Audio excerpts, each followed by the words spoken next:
오늘이 3월 1일 곧 3.1운동 95주년 되는 기념주일입니다. 3.1절 95주년을 맞이하면서 오늘 본문에 나오는 느헤미야의 애국을 생각해 보고자 합니다. 이 느헤미야 또 본문은 성경에는 파사나라라고 되어 있으나 역사 속에는 페르시아라고 나와 있습니다. 페르시아 왕 아닥사스라는 왕이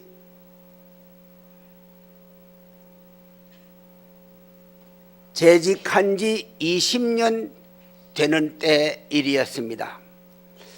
이 느헤미야는 아닥사스다 왕의 술을 빚어 때마다 대접하는 술 맡은 관원으로 수도 수산성에 살고 있었습니다.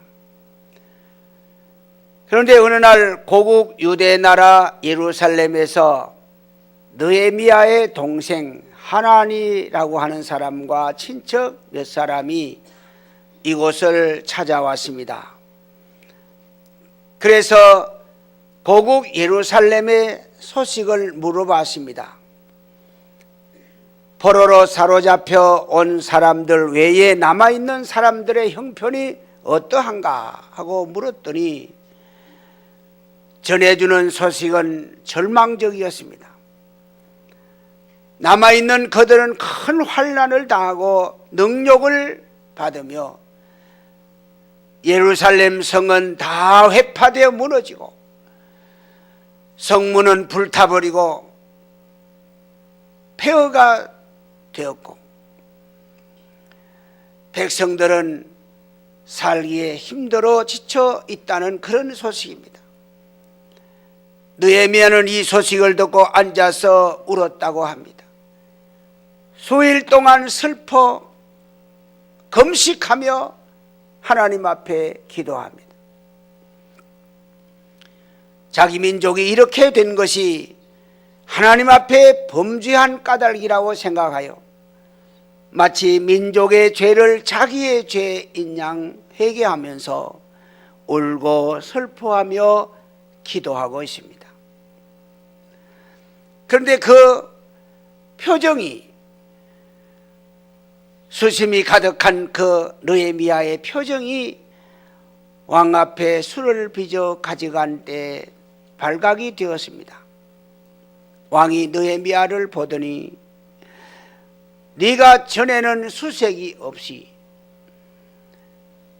밝은 표정이었는데 또 그리고 병이 없는 줄 아는데 얼굴에 어떻게 이렇게 수색이 있느냐? 마음에 무슨 근심이 있느냐? 이렇게 물어봅니다. 왕 앞에 늘 대면하는 느헤미야의 표정은 늘 밝을 수밖에 없어야 됩니다. 그런데 고국의 소식 때문에 슬퍼하며 수축해진 그런 모습, 금식하며 기도했기 때문에 그랬을 것입니다. 느헤미야는 왕 앞에 두려움을 느끼게 되었습니다. 여기 성경에 보니까 잠깐 하나님 앞에 묵상으로 기도했다 그랬습니다. 그렇게 물어보는 왕 앞에 오랫동안 기도할 시간이 없지 않습니까? 묵상으로 잠깐 순간 하나님 앞에 기도하고 그 모든 사실을 말하게 되었습니다. 그러면서 나를 유다 땅 예루살렘에 보내서 무너진 성을 재건하게 하여 주시옵소서. 왕이 마음으로부터 감동을 받았는지 그러면 언제 돌아올 것이냐고 물으면서 느헤미야에게 유브라데 강 서편 쪽에 있는 왕이 통치하는 모든 곳의 총독들에게 느헤미야를 가는 길을 열어주고 도와주며 또 느헤미야가 가서 성을 재건하는 데 필요한 모든 재료도 도와주라 하는 조서를 내려서 느헤미야를 유대나라 예루살렘의 총독으로 임명해서 보냈다는 내용의 말씀입니다. 느헤미야는 가서 성을 재건하는데 산발랏과 도비야, 또 아라비아 사람, 암몬 사람, 아스도 사람, 주위에 있는 사람들이 방해했지만은 하나님의 도움과 백성들의 도움으로 마침내 성을 재건하였다고 하는 내용의 말씀이 느헤미야서의 내용입니다. 여기서 느헤미야의 애국심을 우리가 볼 수 있습니다. 비록 자기 나라 고국입니다마는 바벨론 시절에 포로로 잡혀와서 바벨론 시절이 지나고 페르시아 시대까지 와서 왕의 수를 맡은 관리로서 자기는 편안하게 삽니다. 아무 불편이 없습니다. 왕에게 또 인정받는 사람이었습니다. 그런데도 고국의 소식을 늘 궁금해하고 있었던 것이 분명합니다. 동생과 친지 몇 사람이 방문했을 때 고국의 소식을 물어보지 않았습니까? 그리고 그 참담한 소식을 들었을 때 그저 그런가 보다, 안 됐다, 딱하다, 어떡하면 좋을라, 이 정도로 넘어가지 않고 울며 슬퍼하며 금식하고 기도하며 하나님 앞에 민족의 죄를 회개하며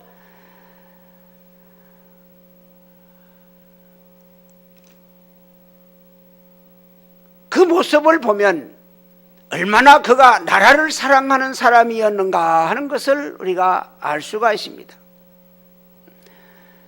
그 모습이 얼굴의 수색까지 만들어져서 술을 빚어 왕 앞에 갔을 때 그 표정이 보여졌다. 항상 즐거운 모습으로 또 밝은 표정으로 왕 앞에 가야만 하는데 왕이 눈으로 봐서 표정으로 나타날 정도의 모습이었다면 왕을 기분 좋게 한 일은 아닙니다. 만약에 왕을 기분 나쁘게 했다면 그에게 어떤 벌이 내려질지도 모릅니다.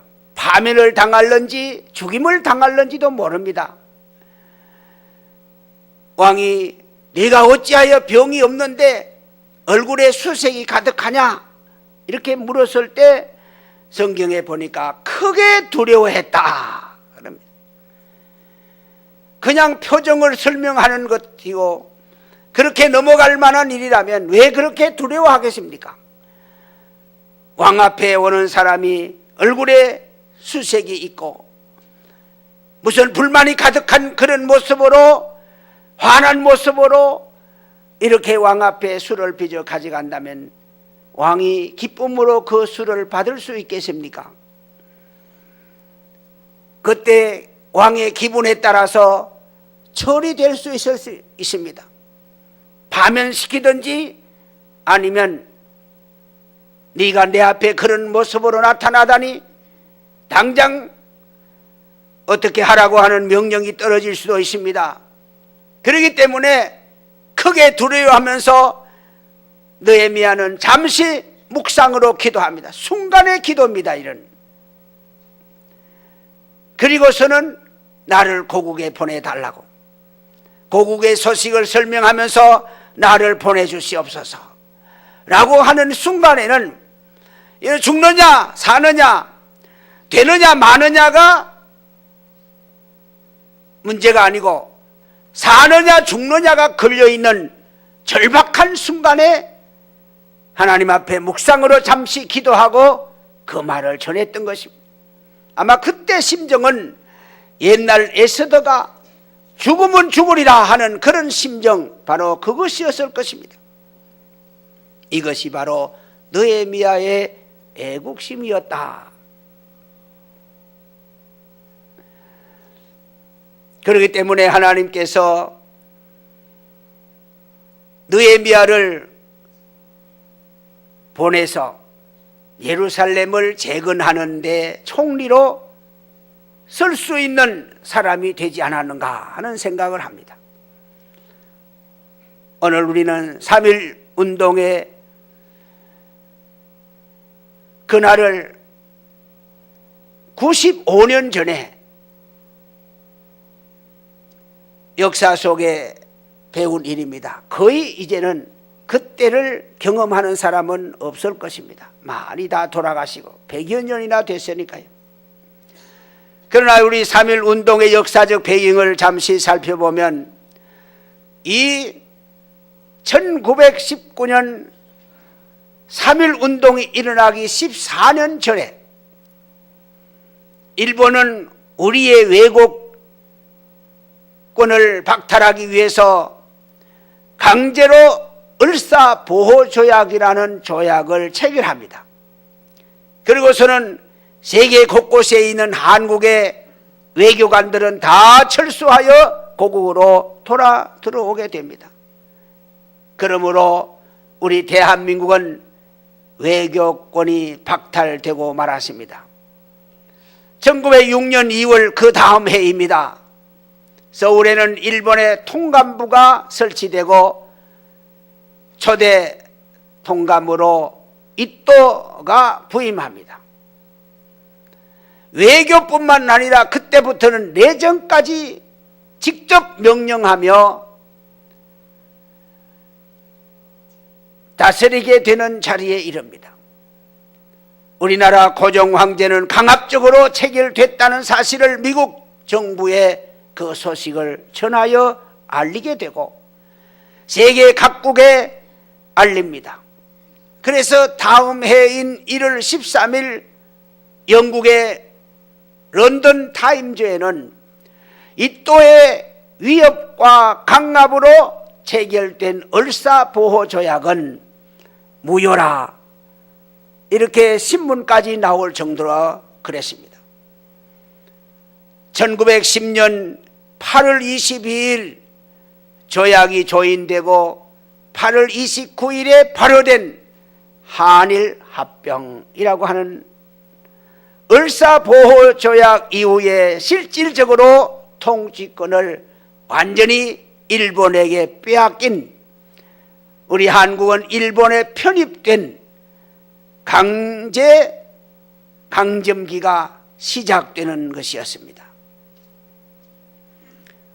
일본은 조선을 강점한 후 군사의 총칼을 앞세워서 나라의 정치, 경제, 사회, 문화 각 분야에 폭력적으로 억압과 수탈을 감행하는 무단 정치를 시행합니다.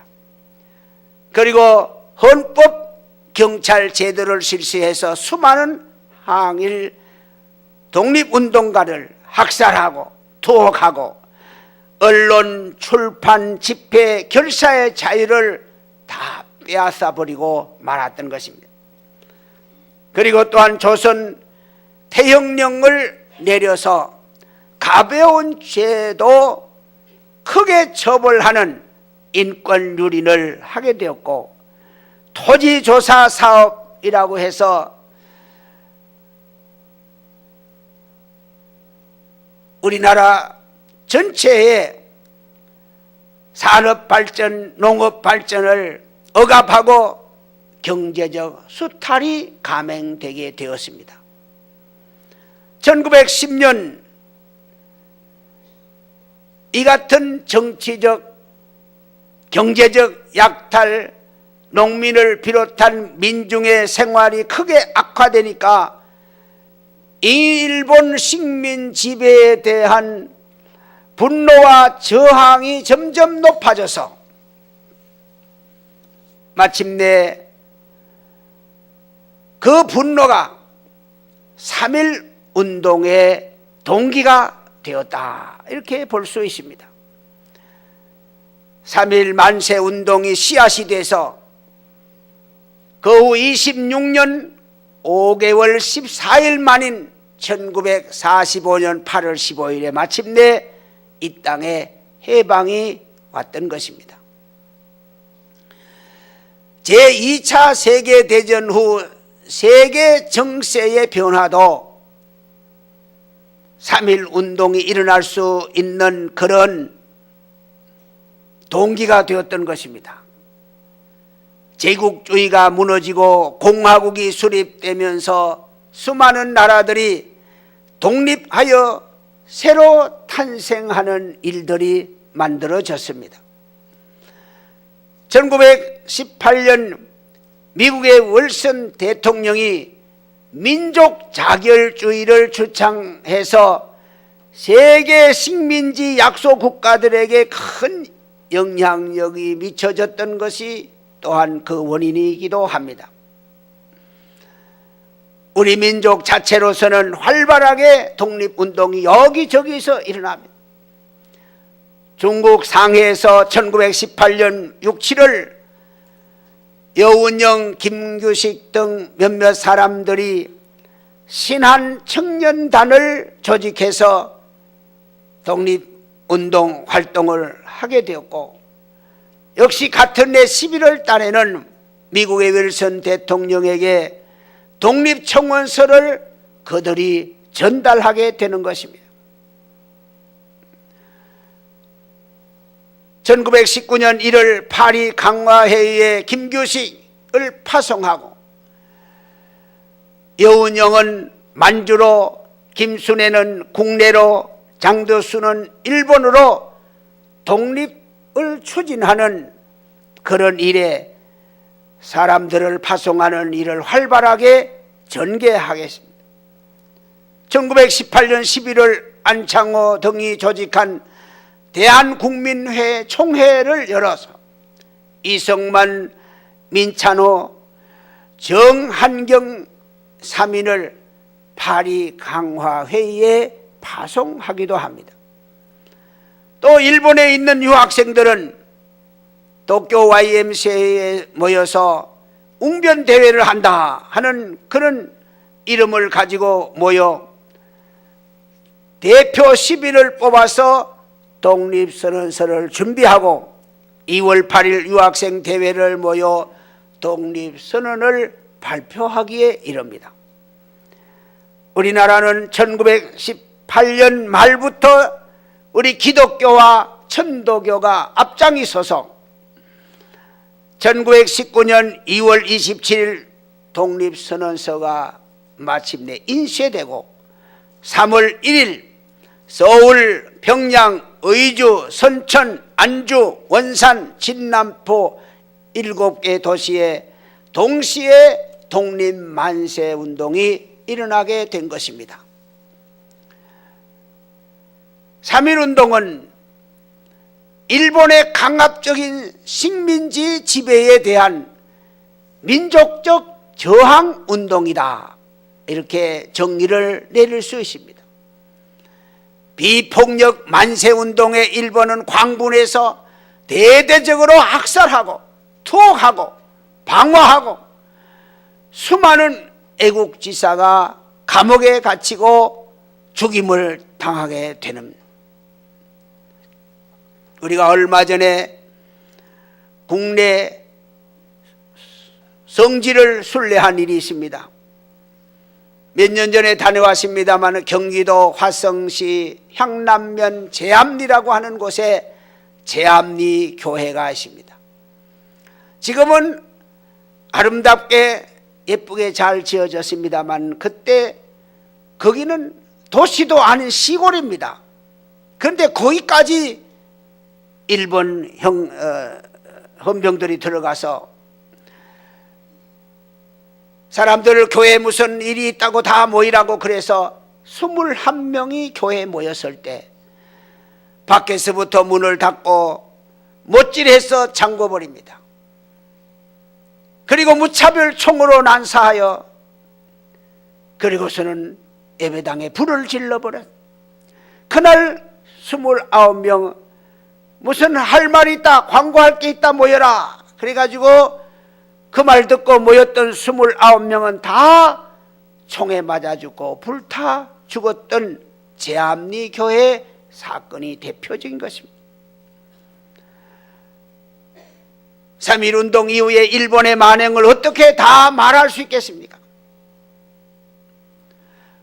오늘의 일본을 보면 분함을 넘어서 척언한 마음이 들기까지 할 정도라. 같은 세계 2차 대전 패전국인 독일과 일본, 너무 비교되는 나라입니다. 독일은 1933년부터 1945년까지 유대인을 600만이나 학살시켰습니다. 그 사실을 진심으로 사과하고 그 앞에 머리 숙여 용서를 빌고 헌화하고 보상을 했습니다. 때만 되면 머리 숙여 사과합니다. 한 번으로 끝나는 게 아니야. 기회만 있으면 그때 잘못했는 걸 용서를 구하는 독일의 모습입니다. 며칠 전에 독일의 총리가 이스라엘에 가서 명예 유대인증을 받더란 말입니다. 진정한 사과가 있었기 때문에 진정한 용서가 있는 줄로 믿습니다. 그래서 그 독일은 유럽의 여러 나라들을 힘들게 하고 괴롭혔습니다만은 그렇게 사죄하고 용서를 구하니까 모두 용서하고 함께 이웃이 돼서 잘 지나는 유럽의 모습을 봅니다만, 일본은 1995년 8월 15일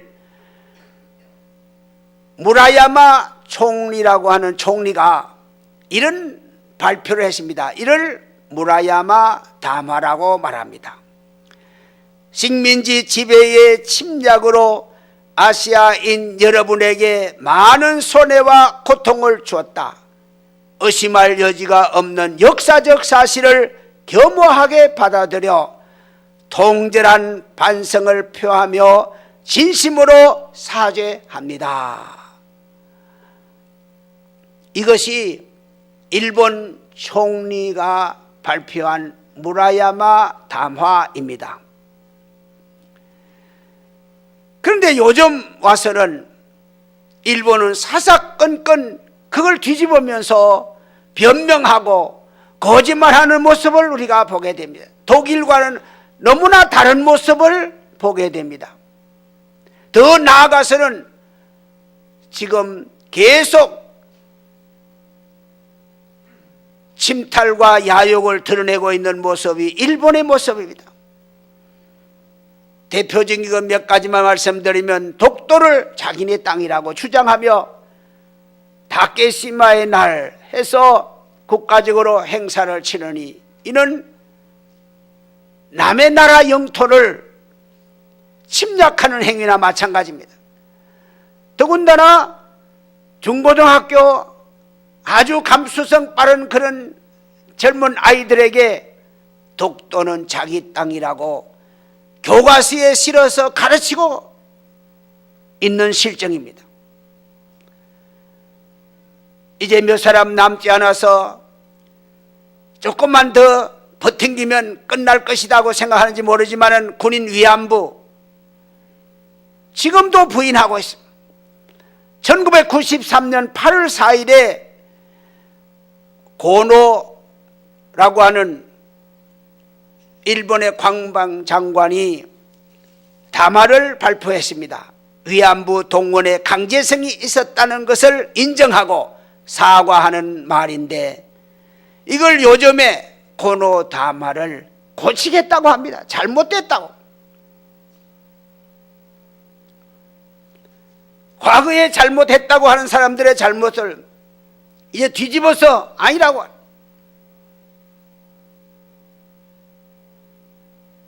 분명히 한반도 동쪽에 있는 바다의 이름은 동해 바다였습니다. 과거에는 일본이 국력이 약했을 때는 사실 우리가 역사적으로 알지만은 우리 한국에서 일본으로 사람들이 건너간 일본 천황도 그걸 인정하는데, 그때는 일본이 힘이 약했기 때문에 우리나라 동쪽은 동해바다라고 기록이 되어서는 이제 일본이 조금 잘 사는 나라가 되고 힘이 있는 나라가 되니까 이거를 세계적으로 로비해서 일본해라 이름을 바꿨던 것입니다. 근데 요즘에 와서는 미국이나 영국 이런 나라에서 과거의 일제강점기 시대에 바꿔진 표기, 그 전에는 동해인 것을 역사적으로 찾아내서 같이 표기하는 일본해, 동해. 그런데 또 요즘에는 미국에 강력하게 로비해서 그걸 다시 뒤집으려고 하고 있는 것이 일본의 모습입니다. 최근에 중국도 독도는 한국 영토인데 과거에 36년 일제강점기에 일본이 자기 땅이라고 했던 것을 지금도 그대로 주장한다는 것입니다. 그 전의 역사는 완전히 없애버리고 일본은 우리의 이웃이라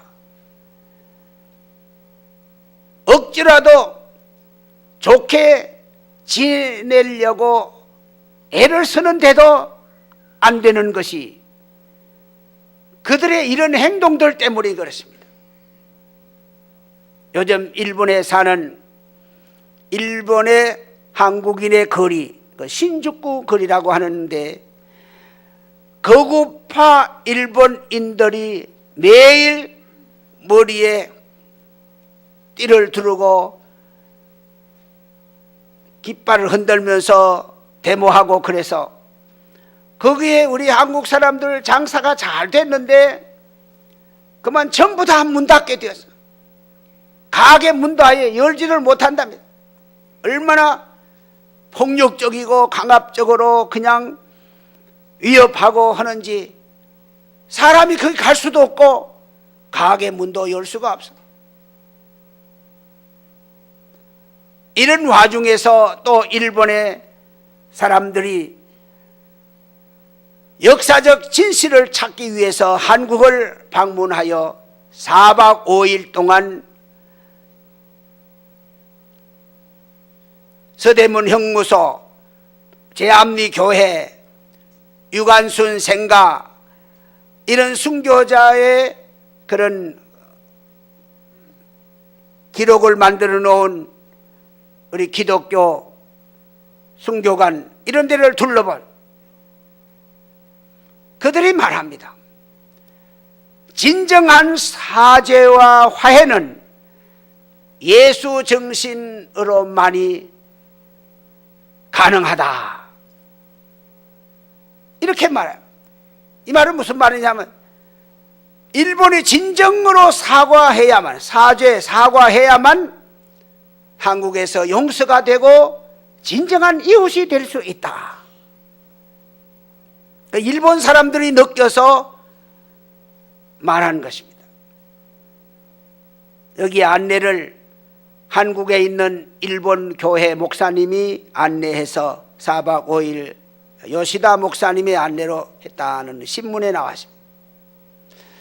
자, 우리 3.1절이기 때문에 일본과의 관계를 일본에서는 어떻게 하든지 정상회담하자. 지금 이런 상황에 어떻게 정상회담이라고 할 수 있겠습니까? 우리 대통령이 어저께 일본 나라에 대해서는 말하지 않고 지도자에 대한 말을 언급했더라고요. 지도자가 과거에 대한 인식이 바로 되어 있지 않으면 앞으로 나아갈 수 없다.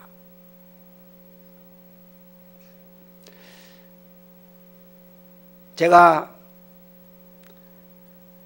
일본은 정말 어떻게 해야 좋냐, 어떻게 저를 고칠 수 있을까, 저도 정말 숙제같이 생각되는 일입니다. 그런데 우리 손자에게서 제가 힌트를 얻었어요. 우리 손자 안영균이 이야기를 좀 하려고 합니다. 얘가 중학교 졸업하고 고등학교를 입학하는데 우신고등학교에 입학을 했어요. 입학을 했는데 학교에서 학생들에게 장래 희망과 비전을 써내라. 그래가지고 장래 희망과 비전을 다 써서 학생들이 냈습니다. 냈는데 영균이가 그에 당첨이 됐어요. 그 내용을 제가 한번 읽어서 소개하겠습니다. 나의 사명은 모든 사람들이 하나님을 믿음으로 정직히 행하여 이를 통해 행복한 삶을 사는 세상을 만드는 것이다. 중학교 졸업한 것이 무슨 세상을 운운하면서, 또 나는 이 사명을 완수하기 위해 2028년까지 신학교를 공부하여 목사가 된 후에 일본에 선교사로 건너간다. 다음, 가서는 일본 토속 신앙에 물들어 있는 일본의 한 지역을 정하여 복음을 통하여 그들을 믿음으로 바꾸는 것이, 하나님을 믿는 믿음으로 바꾸는 것이 하나님 앞에서 가장 아름다운 것임을 알게 하는 복음 사역을 펼칠 것이다. 그리고 그 경험을 토대로 일본 전역을 복음으로 바꾸는 사역을 2058년까지 진행하여 일본 전 국토의 20%를 하나님을 믿는 사람들로 바꿔놓도록 하는 것이 나의 사명이다. 그래서 중학교의 학생이 무슨 이런, 그래가지고 내가 야, 왜 하필이면 일본이냐, 일본이라 하면 좀 거부감이 느껴지는데 중국으로 하지. 중국, 요새 중국에는 아주 신자가 많아지고, 지금의 일본의 하는 행동을 보면 일본인의 민족성을 바꿔야 한다는 겁니다. 이는 정치적으로 안 돼요. 교육으로도 안 된다. 종교적으로만이 가능하다는 거죠. 일본 국민이 예수를 믿어야 한국의 진정한 사과를 진심으로 하게 될 것이다. 영균이 생각이 맞다 싶어요. 그래서 제가 몽골에 선교 갈 때, 또 태국에 이번에 선교 갈 때도 데리고 다니라. 네가 앞으로 일본에 선교한다니까 선교를 좀 많이 배워라. 그래가지고 누가 일본 국민이 양심적이라고 말하는 사람이 있나요? 지금 하는 거 보세요. 양심적인가요? 우리가 다시는 일본 사람들에게 당하지 말아야 되고 북한의 6.25 같은 일을 당하지 말아야 합니다. 이러기 위해서는 높은 자리에서 나라를 지키고 있는 대통령부터 정부에 있는 사람들, 각 정당이나 국회, 이런 사람들이 정신 차려야 돼. 자기 국회의원 자리 많이 만들려고 종북 세력과 손을 잡고 이런 당이 되어서 되겠으며 이런 나라가 돼서 되겠느냐. 우리가 북한을 두려워합니다. 걱정합니다. 못지않게 일본도 우리를 걱정하게 하는 대상이 아닐 수 없습니다.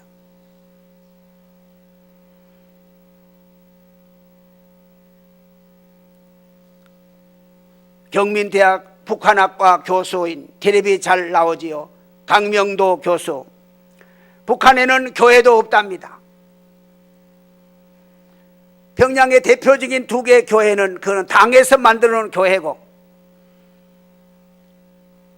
지하교회 있다는 말은 하지만은 교회로서 공개적으로 예배 드리거나 모이지를 못한다는, 교인도 없답니다. 나 있다면 조상 대대로 믿어온 신앙을 전수받아 개인적으로 신앙을 가지고 있는 사람들은 절대 공개적으로 예배를 한다든지 찬송을 한다든지 못한다. 성경을 가지고 다녔거나 아니면 중국에 가서 한국 사람에게 포섭돼서 예배 드렸거나 교회 갔거나 한 사람은 북한에 다시 잡혀가면 이는 공개 처형이에요. 야, 이러니 우리가 어떻게 해야 되겠어요?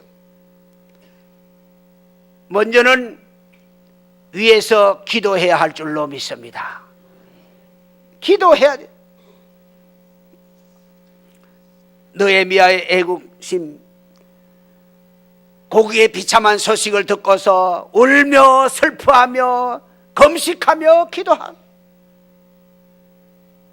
그리고 고국에 달려가서 백성들을 동원해서 나라를 재건하는 애국자 느헤미야의 모습입니다. 우리는 먼저 나라를 위해서 특별히 기도 많이 해야 되겠습니다. 주위의 나라들에게 어서 예수의 복음으로 말미암아 믿는 사람이 많이 만들어져요. 독일이 왜 그렇게 회개하는 나라가 되느냐? 예수 믿는 사람이 많기 때문에 그래요. 독일의 총리, 현재 총리도 예수를 잘 믿는 사람이고, 이분도 목사님의 따님이에요. 여자이지만. 우리 이웃인 일본이 예수 잘 믿는 나라가 된다면 진정으로 사과하고 회개할 겁니다. 그들이 진정 회개하면 우리도 진정 용서할 수 있을 줄로 믿습니다. 진정한 회개가 있는 곳에 용서가 있고, 용서가 있는 곳에 화평과 좋은 이웃이 만들어질 줄로 믿습니다. 그리고 우리는 복음을 전해야 되겠습니다. 북한 땅에도, 일본 땅에도, 중국 땅에도 우리 이웃들에게 점차적으로 열심히 복음을 전해야 되겠어요. 얼마 전 성지순례가 섰던 순례단 진천중앙교회 성도들, 이슬람 테러 분자들이 버스 안에 폭탄을 들고 뛰어들어와서 폭탄을 던졌어요. 그들이 굉장한 정보를 가지고 테러할 터인데 성지순례단인 걸 뻔히 알면서도,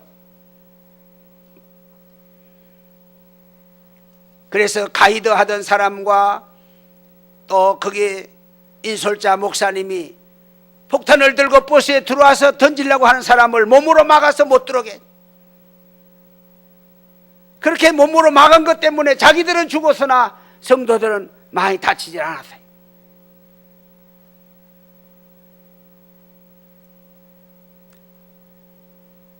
연일 테러가 일어난 저 중동의 아랍 국가들, 예수의 복음이 들어가야만 그것도 고칠 수가 있어요. 다른 방법이 없어요. 정치적으로 안 되고 군사적으로 안 되고 예수 복음만이 모든 것이 가능한 줄로 믿습니다. 온 세계가 참 이웃이 돼서 평화롭게 사는 데는 예수 복음뿐인 것을 알고, 우리는 첫 단계로 그들을 위해서 열심히 기도하고, 그 어려운 지역에 어떻게 하든지 들어가서 복음을 전하려고 하는 그런, 어떤 사람들은 비난하는 사람도 있어요. 그런데 왜 하필이면 그런 데 가서 해야 되나? 몰라 그래요.